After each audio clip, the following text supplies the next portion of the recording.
Assalamualaikum warahmatullahi wabarakatuh. Tepangkeun nami abdi Ismail Cilalika 1340. Abdi bade ngajelaskeun perkawis biantara. Saeta acana ieu tugas basa Sunda nu ditugaskeun ke Bapak Fadli. Biantara teh nyaeta kagiatan nyarita pikeun nepikeun maksud atawa ngajelaskeun hiji persoalan ka jalma nu rea. Rupa-rupa biantara nyaeta biantara bubuk acara, biantara pangarahan, biantara sambutan, biantara peresmian, biantara laporan, jeung biantara pertanggungjawaban. Syarat bahasa dina biantara nyaeta bahasa nu digunakeun gampang kahati ku balarea atau komunikatif, jeung bahasa nu digunakeun kedah sopan handap asor. Struktur dina biantara teh nyaeta bubuka, eusi, jeung penutup. Dina bubuka aya salam pembuka, pambagia, ucapan syukur, jeung tujuan. Dina isi aya isi biantarana atau inti di biantara eta. Di panutup aya panghareupan, pangampura, pangaturan nuhun, jeung salam penutup. Sakitu wae materi abdi. Hatur nuhun tos ningali video ieu. Moga-moga aya manfaatna. Hampura bilih aya kalepatan. Wassalamualaikum warahmatullahi wabarakatuh. Assalamualaikum warahmatullahi wabarakatuh. Nami abdi Desvia Dewi Nirmala, kelas 12 MIPA 3. Di dieu kuring bakal ngajelaskeun ngeunaan biantara. Biantara nyaeta kagiatan nyarita nu dilakonkeun di hareupeun babarea kalayan anu tujuanana nepikeun eusi informasi, gagasan, ide rasa kalayan ditimbal ku eungeuk, didek, jeung keprok. Wangun biantara antara lain bubuka. Bubuka eusina salam bubuka, salam pangwilujeng, muqaddimah, panghaturkeun nuhun, penghormatan. Eusi isina pokok-pokok biantara. Panutup isina nyindeukeun eusi, menta maaf, ngahaturkeun nuhun, salam panutup. Assalamualaikum warahmatullahi wabarakatuh. Nepangkeun nami abdi Salpi Marianti ti kelas 12 MIPA 3. Abdi sakola di SMA Negeri 1 Cibarusah. Di dieu abdi arek ngajelaskeun materi biantara. Biantara teh nyaeta kagiatan nyarita pikeun nepikeun maksud atawa ngajelaskeun hiji pasoalan ka jalma rea. Rupa-rupa biantara nyaeta biantara bubuka acara, biantara pangarahan, biantara sambutan, biantara peresmian, biantara laporan, jeung biantara pertanggungjawaban. Syarat bahasa hiji, bahasa nu digunakeun gampang kaharti ku balarea. Kadua, aya bahasa nu ditepikeun kedah sopan handap asor. Struktur biantara nyaeta aya bubuka, eusi, jeung panutup. Bubuka nyaeta diantarana aya salam bubuka, pangbagia atawa sapaan, ucapan syukur, jeung tujuan. Nu kadua aya eusi. Eusi kudu luyu sesuai jeung acara. 3, panutup. Eusina aya nyindeukeun eusi, menta maaf, ngahaturkeun nuhun, jeung salam panutup. Sakian ti abdi, lamun aya kasalahan abdi nuturkeun maaf. Nuhun kana perhatianana. Wassalamualaikum warahmatullahi wabarakatuh. Assalamualaikum warahmatullahi wabarakatuh. Nepangkeun nami abdi Andika Teguh Prayoga. Neneh Nandika, abdi kawit di Tangerang. Yuswa abdi 17 tahun atawa abdi lahir di Tangerang kaping 3 sasih Juni tahun 2003. Abdi di kelas 12 MIPA 3. Jadi kuring bakal ngejelaskeun ngeunaan biantara anu kuring terang. Biantara nyaeta kegiatan nyarios dihareupeun jalma pikeun nepikeun informasi penting. Aya oge macam-macam biantara. Nyaeta biantara bubuka acara, pangarahan, sambutan, peresmian, laporan, jeung biantara pertanggungjawaban. Aya oge sababaraha struktur biantara di dieu. kahiji bubuka anu isina aya salam bubuka, pambagea, ucapan syukur, jeung tujuan biantara. Kadua isi, anu katilu penutup. Isina aya pangharepan, panghampura, panghaturan nuhun, jeung salam penutup. Eta sadayana kuring terang ngeunaan biantara, langkung atenapi kirang hampunten. Wassalamualaikum warahmatullahi wabarakatuh. Kasih. Assalamualaikum, tepangkeun nami abdi Zaki Wiragita, ayeuna abdi calik di kelas 12 MIPA 3. Di dieu abdi bade ngacoba nerangkeun perkawis biantara. Biantara nyaeta kagiatan nyarita pikeun maksud atawa ngajelaskeun hiji pasoalan ka jalma rea. Rupa-rupa biantara aya genep, nyaeta anu kahiji aya biantara bubuka acara, anu kadua aya biantara pangarahan, anu katilu aya biantara sambutan, anu kaopat aya biantara peresmian, anu kalima aya biantara laporan, jeung anu kagenep aya biantara pertanggungjawaban. Syarat basa dina biantara. Anu kahiji aya basa nu digunakeun gampang kaharti ku balarea atawa tiasa disebut komunikatif. Anu kadua, basa nu ditepikeun kedah sopan, handap asor. Struktur biantara. Anu kahiji aya bubuka, aya salam bubuka, aya pangbagea, ucapan syukur, tujuan biantara. Anu kadua aya esi.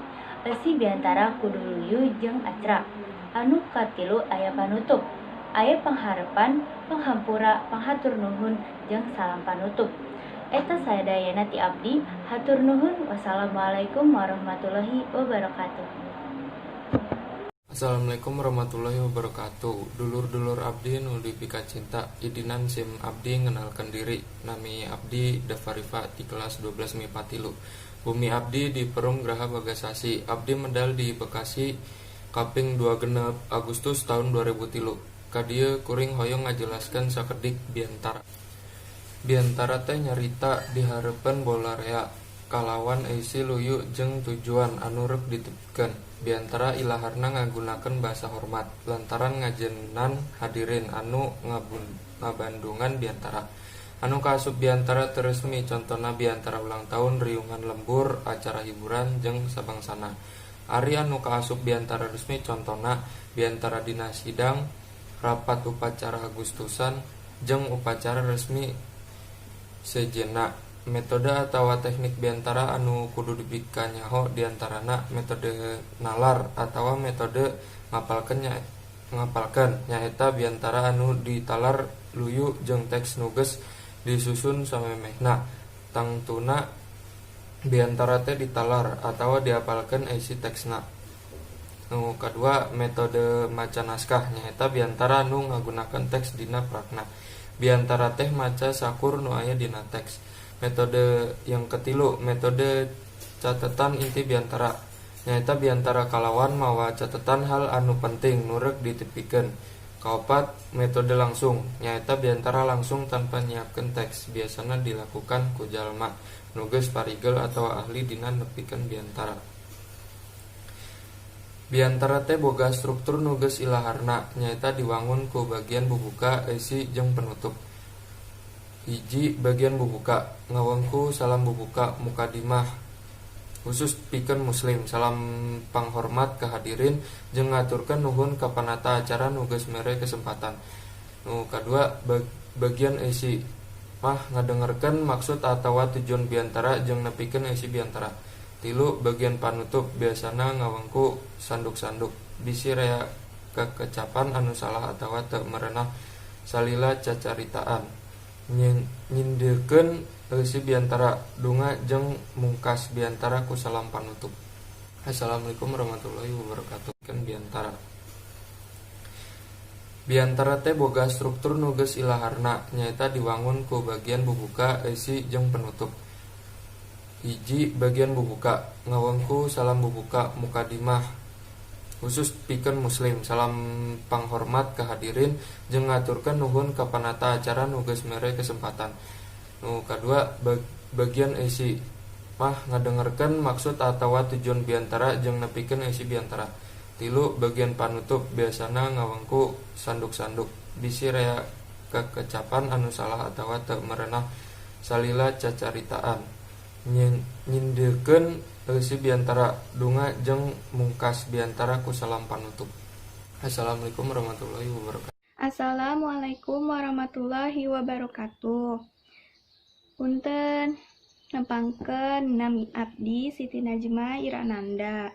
Abdi ti kelas 12 IPA 3. Di dieu abdi arek ngajelaskeun saeutik materi tentang biantara. Biantara nyaeta kagiatan nyarita pikeun nepikeun maksud atawa ngajelaskeun hiji persoalan ka jalma rea. Struktur biantara aya 3. Nu kahiji bubuka. Bubuka terdiri dari salam bubuka, pangbagea, ucapan syukur, jeung tujuan biantara. Nu kadua eusi biantara. Nu katilu panutup. Panutup terdiri dari pangharapan, panghampura, panghatur nuhun, jeung salam panutup. Rupa-rupa biantara aya 6.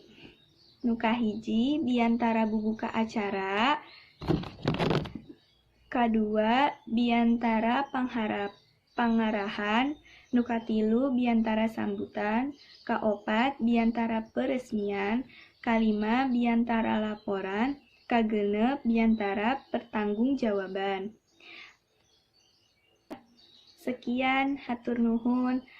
Assalamualaikum warahmatullahi wabarakatuh. Assalamualaikum warahmatullahi wabarakatuh. Tepangkeun nami abdi Sinta Dewi, tiasa dipanggil Sinta. Abdi kawit di SMA Negeri 1 Cibarusah, kelas 12 matematika sareng ilmu pengetahuan alam 3. Ngaterangkeun ngeunaan biantara atau bahasa Indonesiana hartina pidato. Biantara nyaeta kagiatan nyarita pikeun nepikeun maksud atau ngajaskeun hiji pasoalan ka jalma rea. Biantara kahiji biantara bubuka acara, kadua biantara pangarahan, katilu biantara sambutan, kaopat biantara peresmian, kalima biantara laporan, kagenep biantara pertanggungjawaban. Syarat basa dina biantara kahiji basa nu digunakeun babari kaharti ku balarea. Kadua, basa nu ditepikeun kedah sopan, handap asor. Struktur biantara kahiji bubuka biantara aya salam bubuka, pambagea, ucapan syukur, sareng tujuan biantara. Kadua eusi biantara kudu luyu jeung acara. Katilu panutup biantara aya pangharepan, panghampura, panghatur nuhun, sareng salam panutup. Nyusun materi biantara kahiji dina acara naon urang biantara teh. Kadua naon jejer eta acara teh. Katilu saha bae nu ngahadiran eta acara. Kaopat salaku naon urang biantara dina eta acara teh. Kalima, tentukan jejer biantara nu bade ditulis. Kagenep, damel karangka karangan, bubuka, eusi, sareng panutup. Tas panghartosna, sareng hampura, nu aya kasalahan atawa kekurangan. Wassalamualaikum warahmatullahi wabarakatuh. Assalamualaikum warahmatullahi wabarakatuh.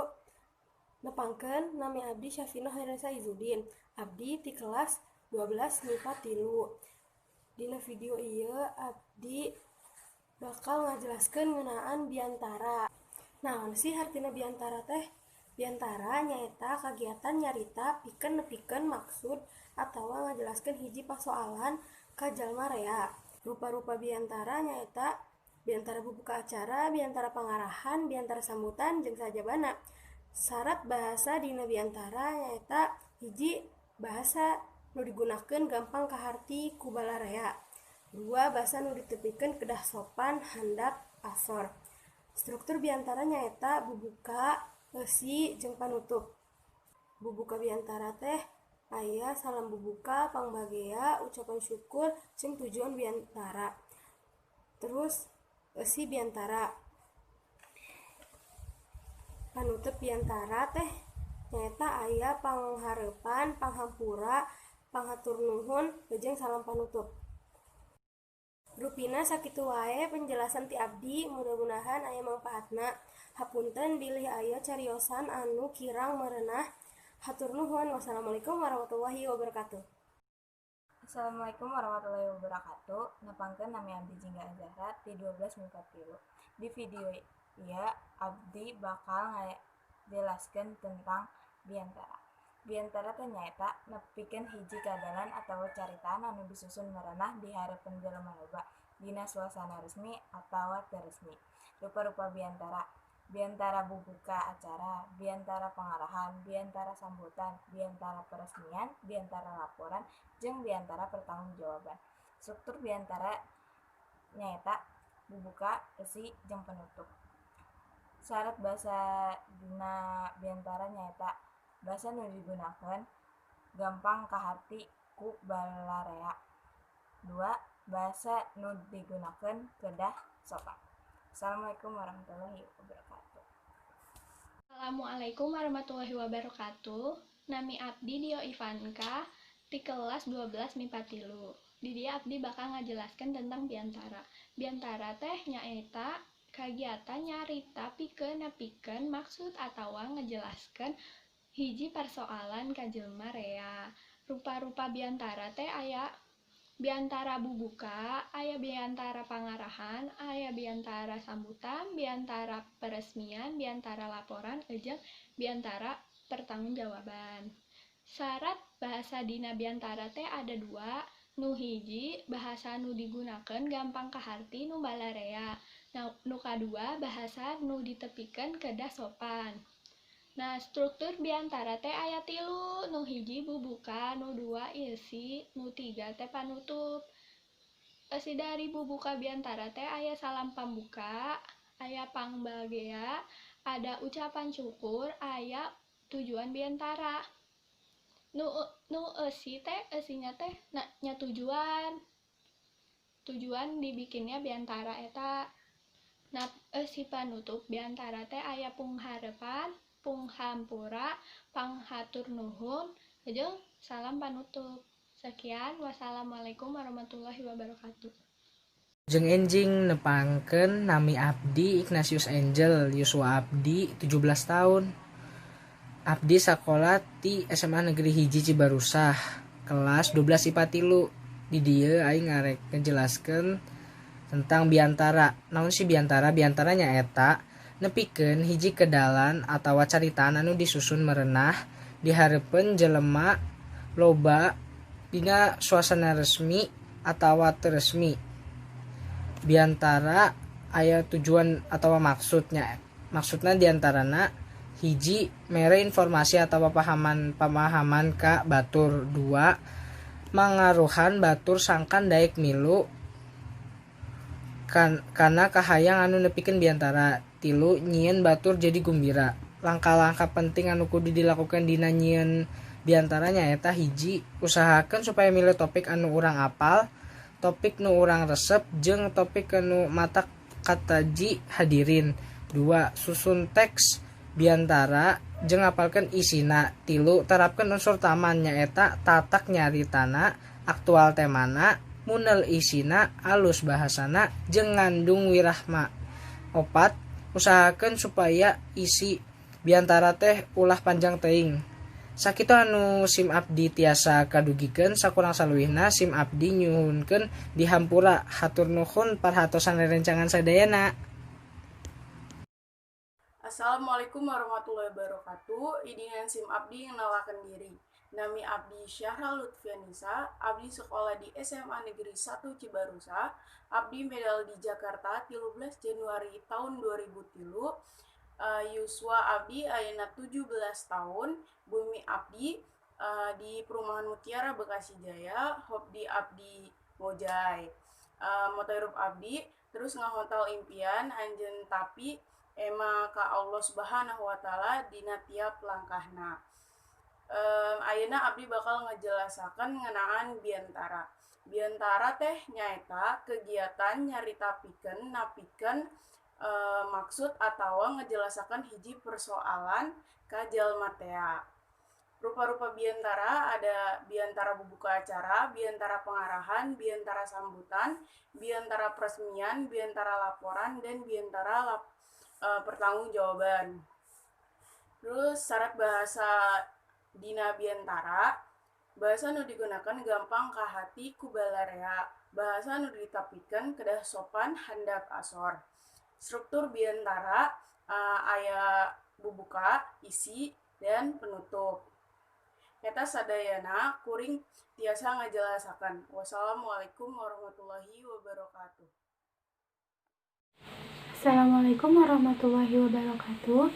Tepangkeun nami abdi Liana Fitria Hidayati di kelas 12 MIPA 3.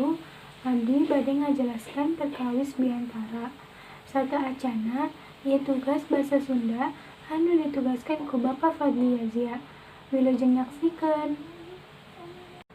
Biantara atawa pidato teh kegiatan nyaritakeun pikeun nepikeun maksud atawa ngajelaskan hiji pasoalan ka jalma rea. Biantara teh boga rupa-rupa. Di antaranya nyaeta hiji biantara bubuka acara, 2 biantara pengarahan, 3 biantara sambutan, 4 biantara laporan, 5 biantara peresmian, 6 biantara pertanggungjawaban. Biantara teh boga 3 struktur diantaranya nyaeta hiji bubuka. Eusina aya bubuka, sapaan, ucapan syukur, jeung tujuan biantara.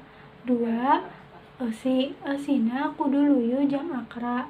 3 panutup. Eusina panghampura, panghatur nuhun, jeung salam panutup. Saterasna pikeun bahan tina kuring, hatur nuhun pikeun nonton video ngeunaan biantara. Muga-muga video ieu tiasa mangpaat. Punten upami aya kecap anu salah. Wassalamualaikum warahmatullahi wabarakatuh. Assalamualaikum warahmatullahi wabarakatuh. Perkenalkan, Abdi Arifah Sabila Isani. Abdi medal di Bekasi 7 Januari 2003. Usia Abdi 17 tahun. Bumi Abdi di Perumahan Mutiara Bekasi Jaya Blok J6 nomor 17. Abdi sakola di Seman 1 Cibarusah. Di video ieu Abdi hoyong ngajelaskeun naon eta biantara. Biantara nyaeta nyarita di harapan loba jalma anu pikeun nepikeun hiji perkara. Tujuanna edukatif, informatif, instruktif jeung lainna. Terus jenisna aya 6. Biantara bubuka, biantara pangarahan, biantara laporan, biantara pertanggungjawaban, biantara peresmian, jeung biantara pangbagea. Jika hoyong nyampaikan biantara, kita harus mempunyai wawasan yang luas jeung persiapan lainnya. Sekian video dari Abdi, semoga bermanfaat. Wassalamualaikum warahmatullahi wabarakatuh. Kenalkan, nami Abdi Katundagu Pangestu. Umur Abdi 17 tahun. Abdi tinggal di Kampung Kebon Kopi. Abdi ayeuna di kelas 12 MIPA 3. Langsung wae nuju materi biantarana. Biantara nyaeta kagiatan nyarita nu dilakonkeun di harapan bararea. Kalayan tujuanana nepikeun eusi informasi, gagasan, ide jeung rasa. Kalayan ditimbal ku enggek, gideg jeung keprok. Sakitu wae materi singkat biantara dari Abdi. Assalamualaikum warahmatullahi wabarakatuh.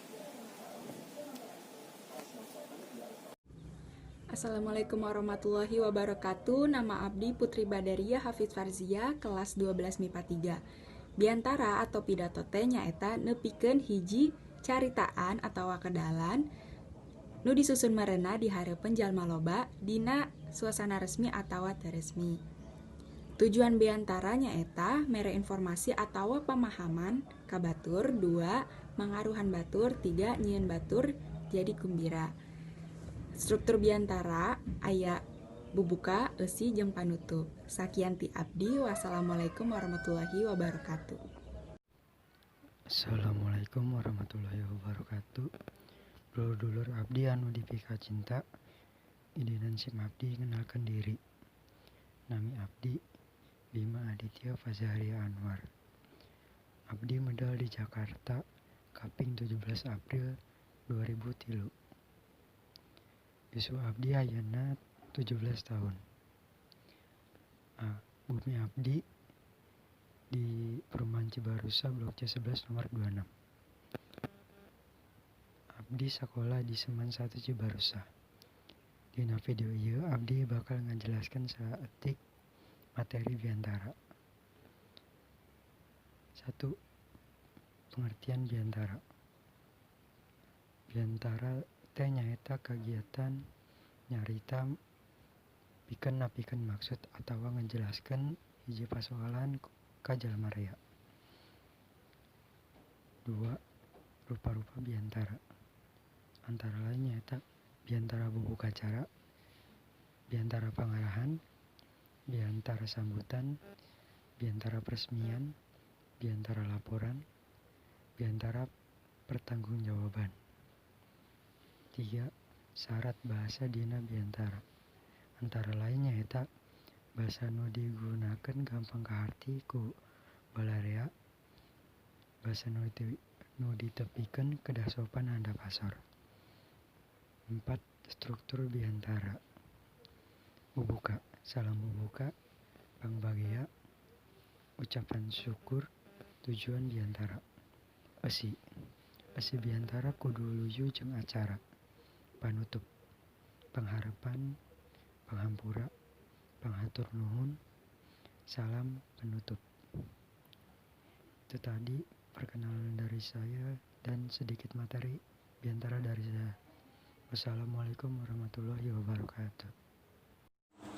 Assalamualaikum warahmatullahi wabarakatuh. Tepangkeun nami abdi Murti Cahyaningsih di kelas 12 MIPA 3. Abdi bade ngajelaskeun perkawis biantara. Sateacana ieu tugas basa Sunda nu ditugaskeun ku Bapak Fadli Yazia. Wilujeng nyakseni. Naon eta biantara? Biantara nyaeta kagiatan nyarita pikeun nepikeun maksud atawa ngajelaskeun hiji persoalan ka jalma rea. Rupa-rupa biantara aya loba, nyaeta biantara bubuka acara, biantara pangarahan, biantara sambutan, jeung lainna. Biantara oge aya syarat bahasana. Kahiji, bahasa nu dipake gampang kaharti ku balarea. Kadua, bahasa nu ditepikeun kedah sopan jeung handap asor.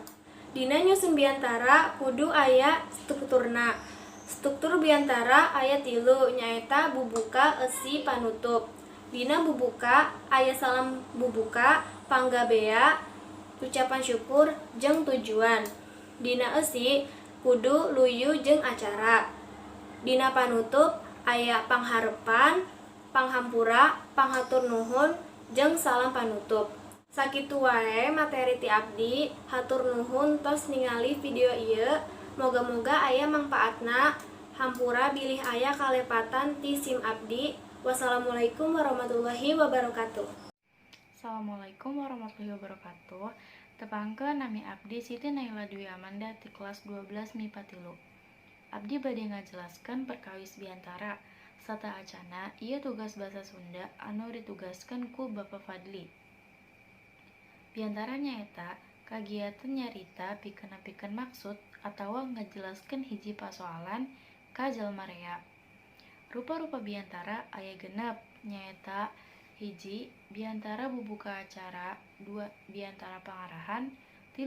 Biantara sambutan. 4. Biantara peresmian. 5. Biantara laporan. 6. Biantara pertanggungjawaban.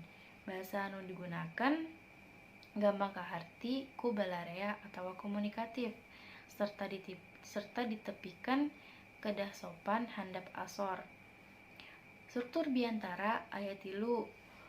Hiji, bubuka esina salam bubuka, pangbagea atau sapaan, ucapan syukur jeung tujuan biantara.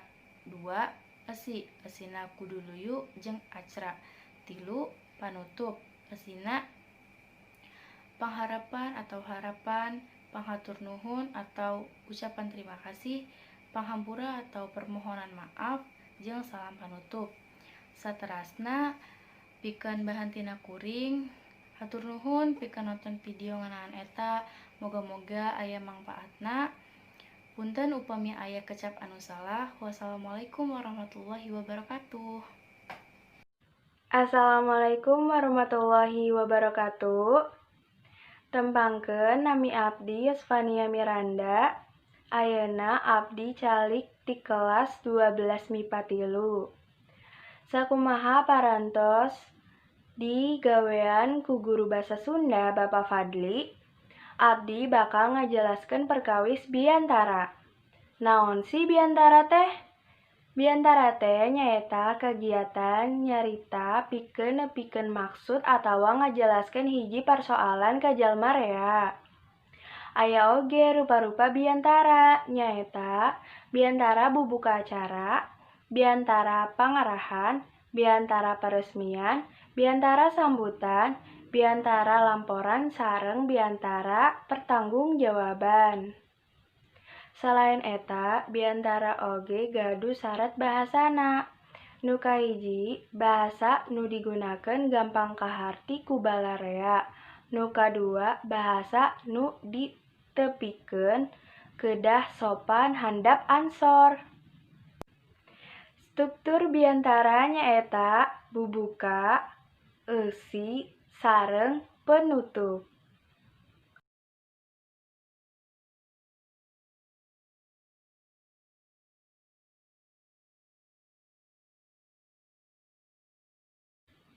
Sakieu wae dari abdi, mugi hampunten bilih aya kelebatan dina video ieu.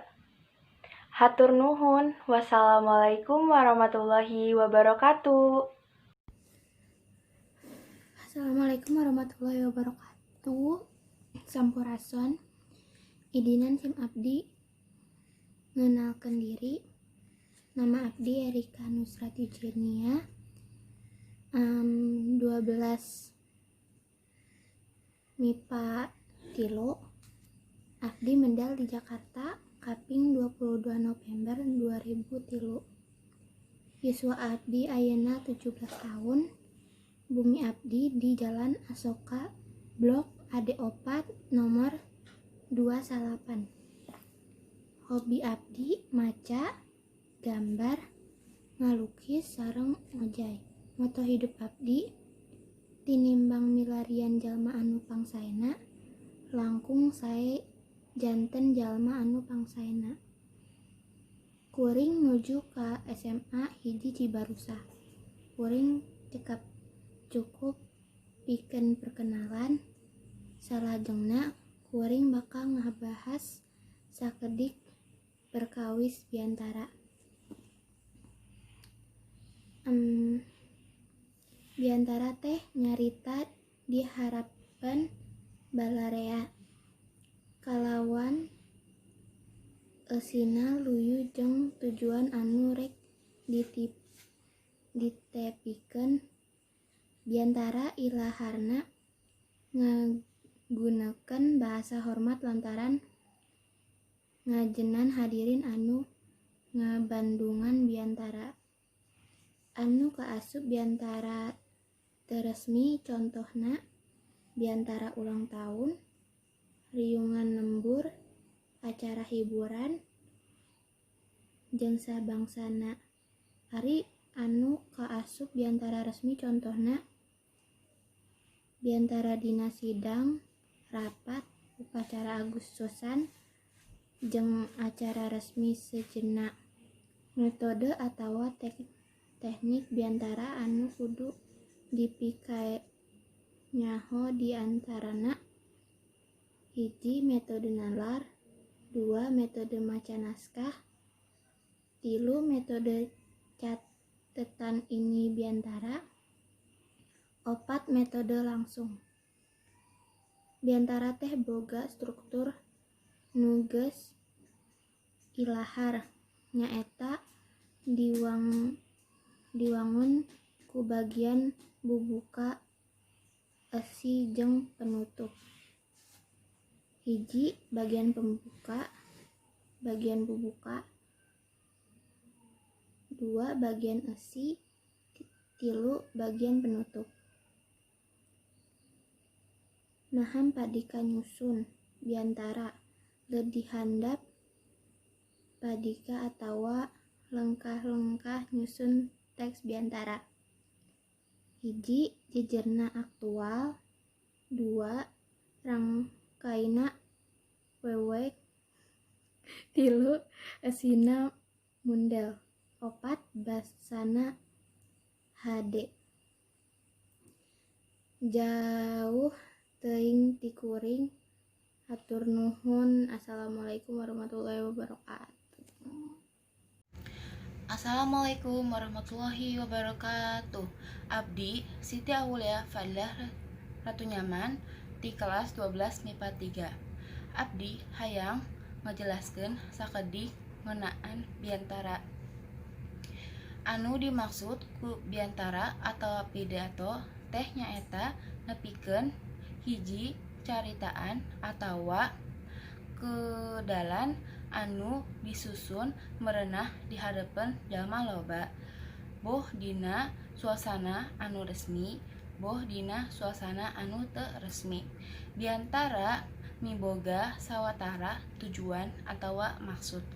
Anu diantarana nyaeta pikeun mere informasi atawa pamahaman ka batur, pikeun mangaruhan batur sangkan daek milu kana kahayang anu nepikeun biantara, pikeun nyieun batur jadi gumbira.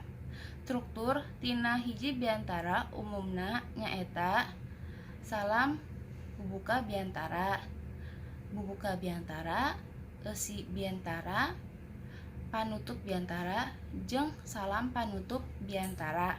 Langkah-langkah penting anu kudu dilakukeun tina nyieun jeung nepikeun hiji biantara nyaeta hakeun milih topik anu urang apal, topik nu urang resep, jeung topik anu mata kataji hadirin.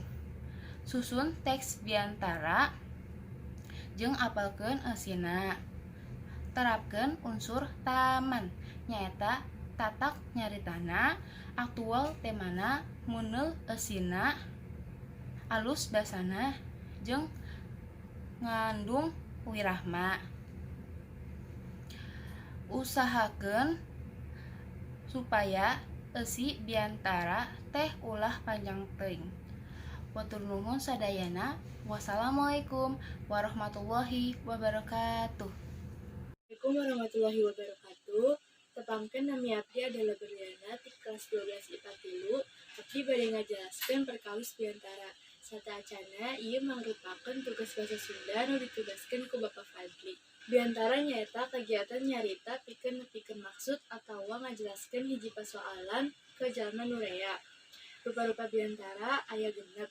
Hiji biantara bubuka acara, 2 biantara pangarahan, 3 biantara sambutan, 4 biantara peresmian, 5 biantara laporan, 6 biantara pertanggungjawaban. Salat basa dina biantara aya 2. Nyata hiji basa nu digunakeun gampang kaharti ku balarea atawa komunikatif. Kadua basa nu ditepikeun kedah sopan jeung handap asor. Struktur biantara aya 3. Hiji bubuka. Dina bubuka eta aya salam panutup, pambagea, ucapan syukur, jeung salam pembuka. Kedua esi. Dina esi kudu luyu jeung acarana. Buka 3 panutup.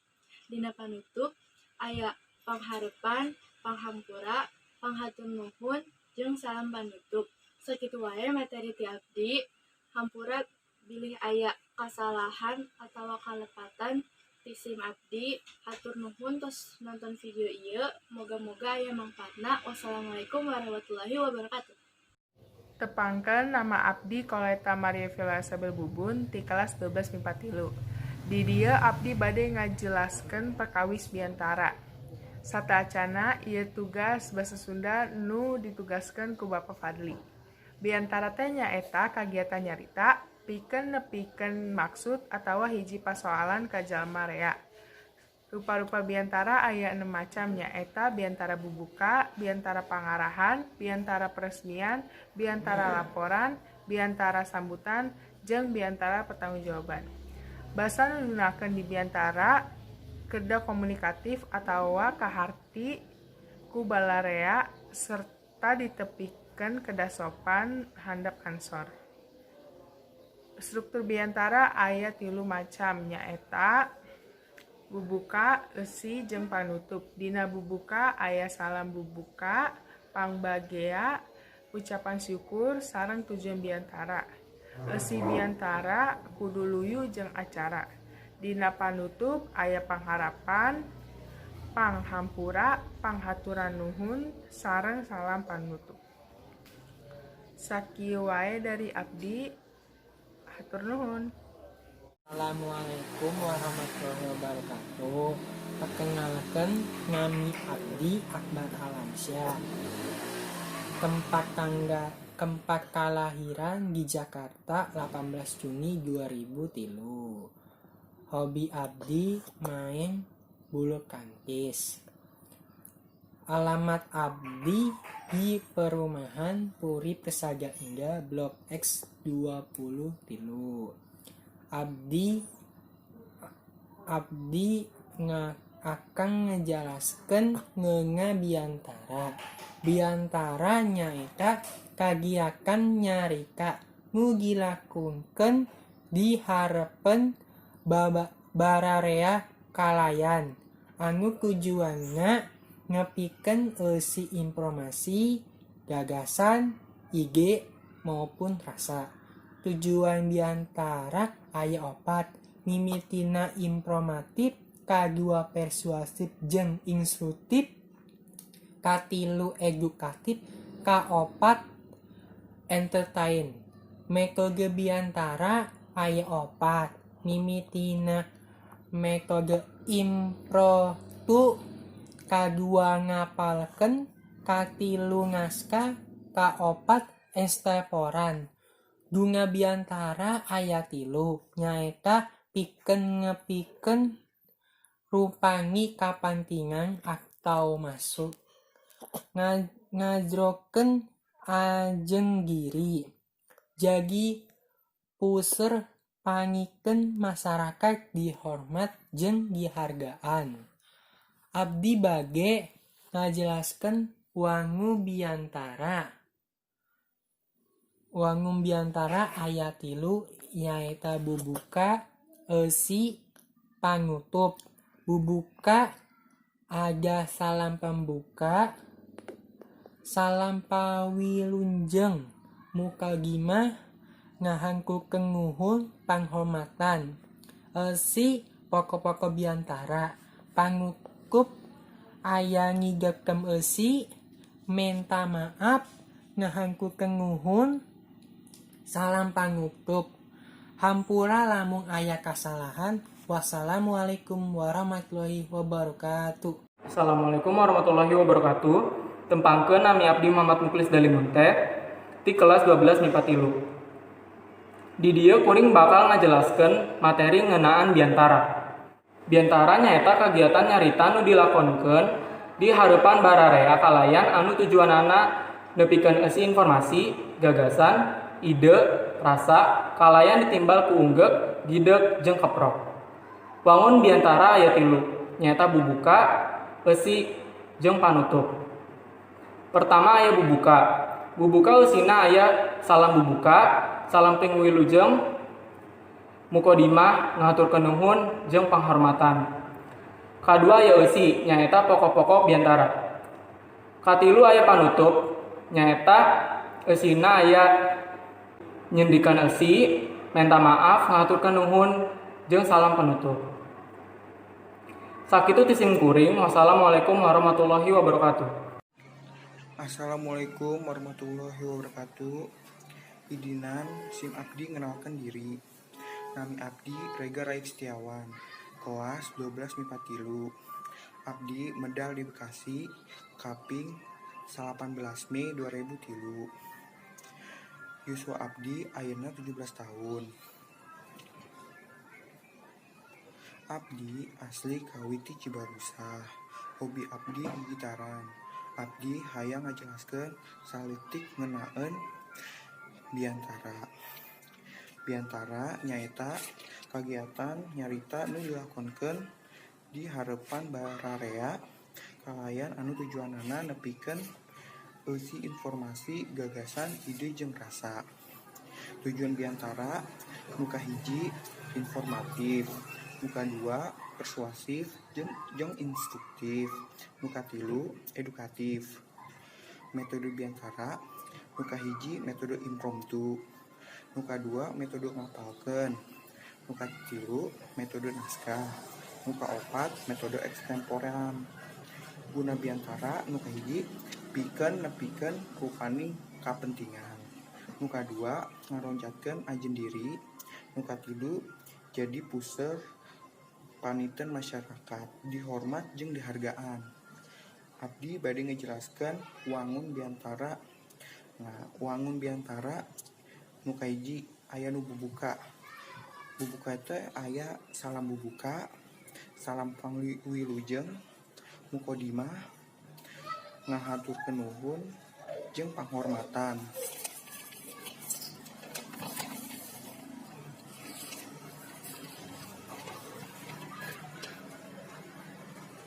Nu kadua aya eusi. Eusi teh pokok biantara. Nah, nu katilu aya panutup. Nyindekin eusi, menta maaf, ngahaturkeun nuhun, salam panutup. Ampura lamun aya kasalahan. Wassalamualaikum warahmatullahi wabarakatuh. Assalamualaikum, tepangkeun nami abdi Maulida Nabila Winaya. Abdi biasana sok dipanggil Wina. Ayeuna abdi calik di kelas 12 MIPA 3. Insyaallah kedap deui abdi enggal lulus, doakeun nya. Nah, di dieu abdi bade ngacoba nerangkeun perkawis biantara. Aya nu terang teh biantara teh naon? Biantara teh nyaeta kagiatan nyarita pikeun maksud atawa ngajelaskeun hiji pasoalan ka jalma rea. Selain eta, aya oge rupa-rupa biantara, nyaeta biantara bubuka acara, biantara pangarahan, biantara sambutan, biantara peresmian, biantara laporan, sareng biantara pertanggungjawaban. Nah, biantara oge gaduh syarat bahasana. Kahiji gunakeun gampang kaharti ku balarea. Nu kadua bahasa nu ditepikeun kedah sopan handap ansor. Selain eta aya oge struktur biantara, nyaeta bubuka, eusi, sareng panutup. Dina bubuka biantara aya salam bubuka, pangbagea, ucapan syukur, sareng tujuan biantara. Dina eusi biantara teh kudu luyu jeung acarana. Pamungkasna aya panutup biantara, nyaeta panghareupan, panghampun, panghaturan nuhun, sareng salam panutup. Nah, sakieu wae dari abdi. Mugi hampunten bilih aya kalepatan tina cariosan abdi. Hatur nuhun. Wassalamualaikum warahmatullahi wabarakatuh.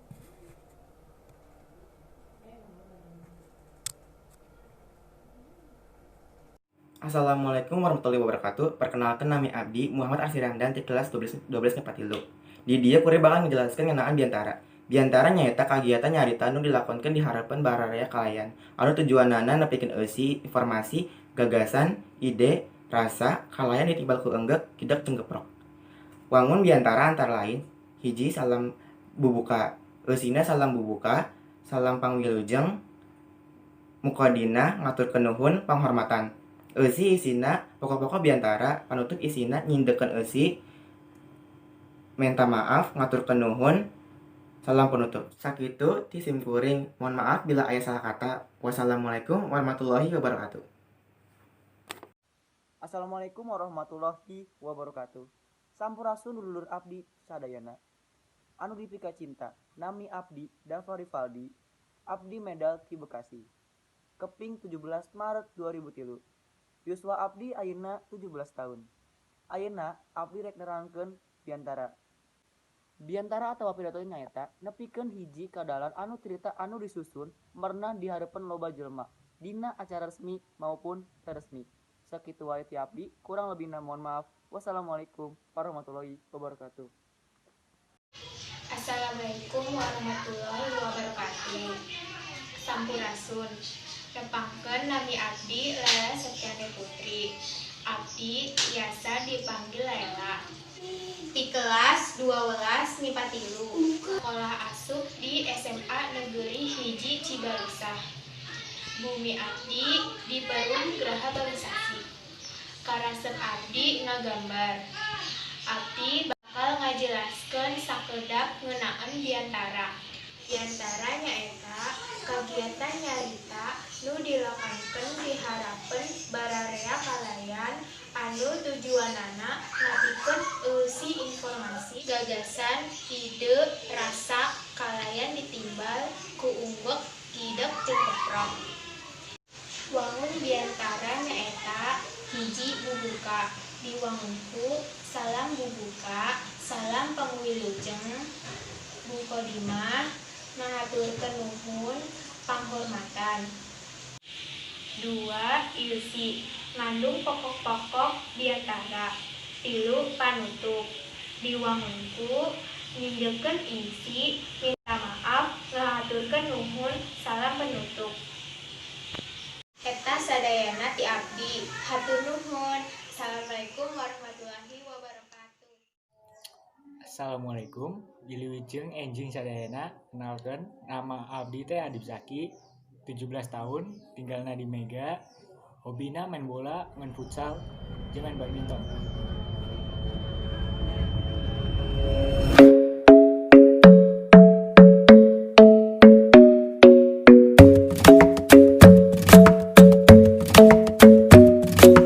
Club isn't the best place to find the lovers, so the bar is where I go.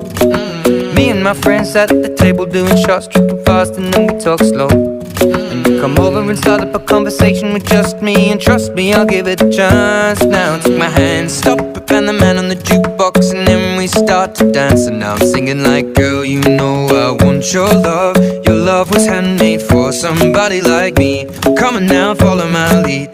I may be crazy, don't mind me. Say, boy, let's not talk too much. Grab on my waist and put that body on me. Come on now, follow my lead. Come on now, follow my lead. I'm in love with the shape of you. We push and pull like a magnet do. Although my heart is falling too. I'm in love with your body. And last night you were in my room, and now my bedsheets smell like you. Every day discovering something brand new. Well, I'm in love with your body. I'm in love with your body. I'm in love with your body. I'm in love with your body. Every day discovering something brand new. I'm in love with the shape of you. When we came, we let the story begin. We're going out on our first date. You and me are thrifty, so go all you can eat. Fill up your bag and I fill up the plate. We talk for hours and hours about the sweet and the sour, and how your family's doing okay. And leaving, getting a taxi, kissing the backseat, tell the driver make the radio play. And I'm singing like, girl, you know I want your love. Your love was handmade for somebody like me. Come on now, follow my lead. I may be crazy, don't mind me. Say, boy, let's not talk too much. Grab on my waist and put that body on me. Come on now, follow my lead. Come on now, follow my lead. I'm in love with the shape of you. We push and pull like a magnet do. Although my heart is falling too. I'm in love with your body. Last night you were in my room, and now my bedsheets smell like you. Every day discovering something brand new. Well, I'm in love with your body.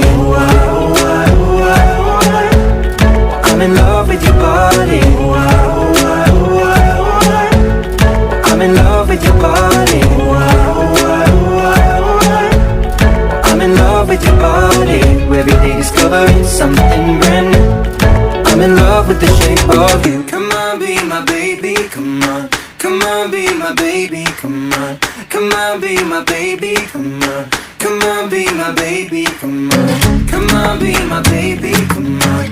Come on, be my baby, come on. Come on, be my baby, come on. Come on, be my baby, come on. I'm in love with the shape of you. We push and pull like a magnet do. Although my heart is falling too. I'm in love with your body. Last night you were in my room.